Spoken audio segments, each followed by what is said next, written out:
बाझनी से बकिया करई गोहरिया खोली दियो अचरा हमार जोरे जोरे पुत्र जो देवा दीनानाथ अर्जी करई छी तोहार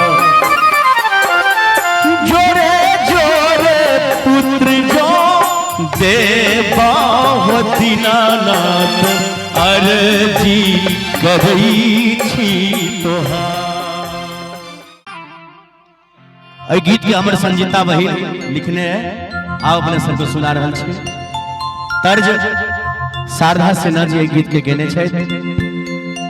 आठ ही काठ के कोठरिया हो दीनानाथ, अही के तर्ज पर हमर बहिन संजीता कुमारी लिखलखिन है। आओ म्यूजिक से आओ।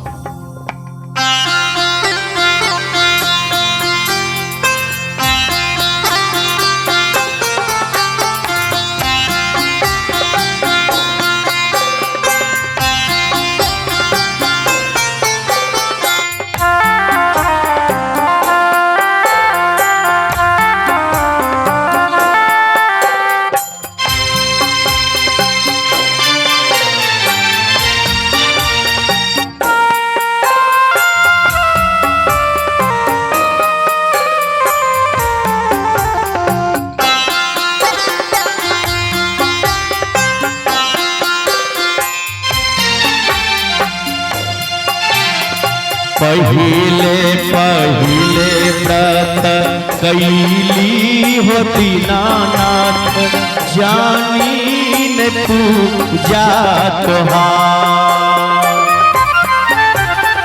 पहिले पहिले व्रत कैले हो दीनानाथ जानी ने पूजा तोहार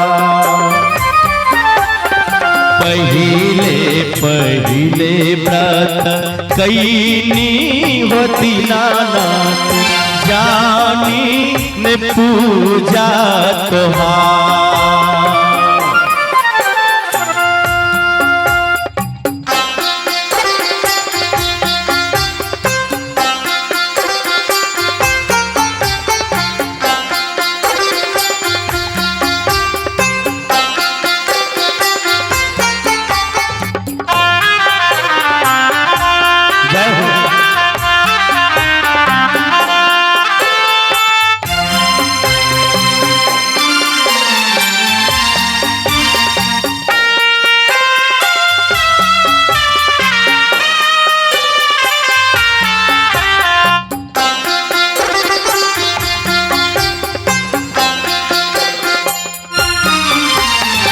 हम छी अधर्मी अज्ञानी हो दीनानाथ जाने ने विधि तोहार हम छी अधर्मी अज्ञानी हो दीनानाथ जाने ने विधि तोहार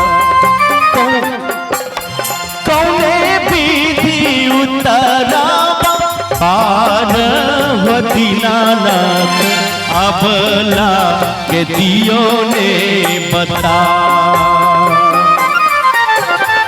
कौने विधि उतरब पार हो दीनानाथ बाझिन के दियो ने बता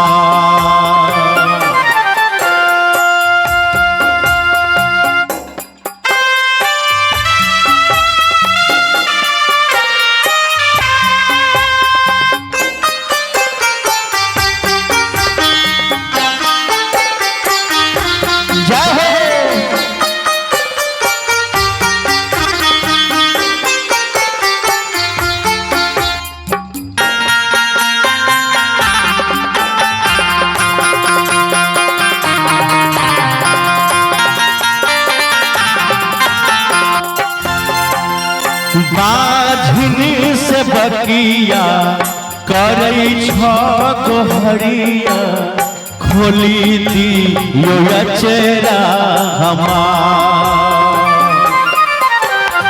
बाझनी से बकिया करई गोहरिया खोली दियो अचरा हमार। जोरे जोरे पुत्र जो देवा दीनानाथ अर्जी करई छी तोहार। जोरे जोरे पुत्र जो देवा दीनानाथ अर्जी करई छी तोहार।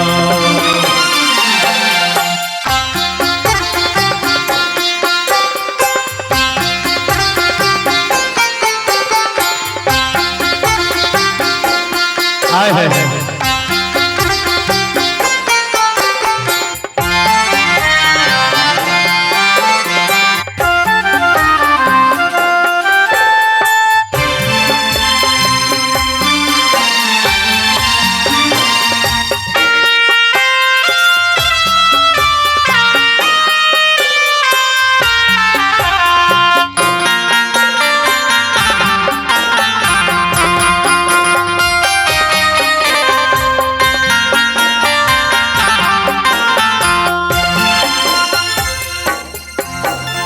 जो हम आगे अबला पुत्र फल देबो हमरा के देवे की तुता। जो हम आगे अबला पुत्र फल देबो हमरा के देवे की तुता। जो हमरा हो दीनानाथ पुत्र फल देवा जोरे जोर सुपवा चढ़ा। जो हमरा हो दीनानाथ पुत्र फल देवा जोरे जोर सूप चढ़ा। जोरे जोरे सूप चढ़ा। जोरे जोरे सूप चढ़ा।